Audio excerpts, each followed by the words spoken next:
कसाई दरवाजा तोड़ बाहर आया, हाथ में इलेक्ट्रिक गाड़ी ली और सामने की महिला को आज के रात के खाने के रूप में तैयार करने की सोच रहा था। महिला भागते हुए फैक्ट्री तक पहुंची और छिप गई। खूनी कसाई को जैसे महिला की स्थिति का आभास हो गया था, लेकिन बॉयफ्रेंड की आवाज ने कसाई का ध्यान भटका दिया। महिला ने मौके का फायदा उठाकर उसके सिर पर एक वार किया, लेकिन उसने कसाई की क्षमता को कम आंका और कसाई ने उसे जमीन पर जोर से पटक दिया।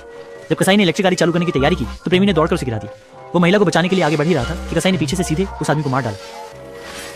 महिला ने मौके का फायदा उठाया और बाहर भागकर एक कार ढूंढी और वहां से भाग गई। जब महिला ने सामने की रोशनी देखी और सोचा कि वह सुरक्षित है, उसे पता नहीं था कि कसाई पहले से ही कार में छिपा हुआ था और उसने आरी चालू कर दी और सीट और महिला को एक साथ छेड़ दिया।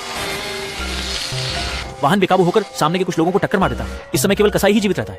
कसाई के खून का प्यासा होने का कारण एक जन्मजात अजीब बीमारी है, जिससे उसका चेहरा विकृत और बदसूरत हो गया। बचपन से ही उसे तंग किया गया, जिससे उसकी मानसिकता विकृत हो गई और बड़ा होकर वह जानवरों की खाल का मुखौटा पहनकर बूचड़खाने में काम करता है। लेकिन इस समय आर्थिक मंदी चल रही थी और स्लॉटर हाउस भी बंद होने की तैयारी में था, लेकिन कसाई जाने को तैयार नहीं था। बॉस ने उसकी जन्मजात क्रूरता का मजाक उड़ाना शुरू कर दिया। मानसिक रूप से विकृत कसाई ने हथौड़ा उठाकर मालिक को गिरा दिया, फिर उसकी टांग तोड़ दी।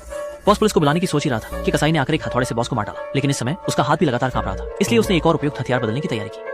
फिर उसकी नजर बगल में रखे इलेक्ट्रिक गाड़ी पर पड़ी और यहीं से उसने अपनी शिकार की राह शुरू की। इस समय रिपोर्ट मिलने पर पुलिस भी कसाई के घर पहुंची और कसाई के भाई को जांच में सहायता के लिए साथ लाई, लेकिन ठीक रास्ते में घर लौट रहे कसाई से संयोगवश मुलाकात हो गई। शरीफ आगे बढ़कर उसे गिरफ्तार करने की तैयारी कर रहा था, लेकिन कसाई के भाई ने कार में से हथियार उठाया और एक गोली में शरीफ को खत्म कर दिया। फिर शरीफ के कपड़े पहन लिए। आर्थिक मंदी के कारण कस्बे के लोग पहले ही जा चुके थे, केवल कसाई का परिवार ही बचा था। उसी रात शरीफ को स्वादिष्ट रात के खाने में बदल दिया गया। इस बिंदु पर यह आदमी हर दिन बंदूक लेकर सड़क पर अगले भोजन की तलाश में रहता है, जबकि कसाई अपने घर के तहखाने में स्वादिष्ट भोजन बना रहा है।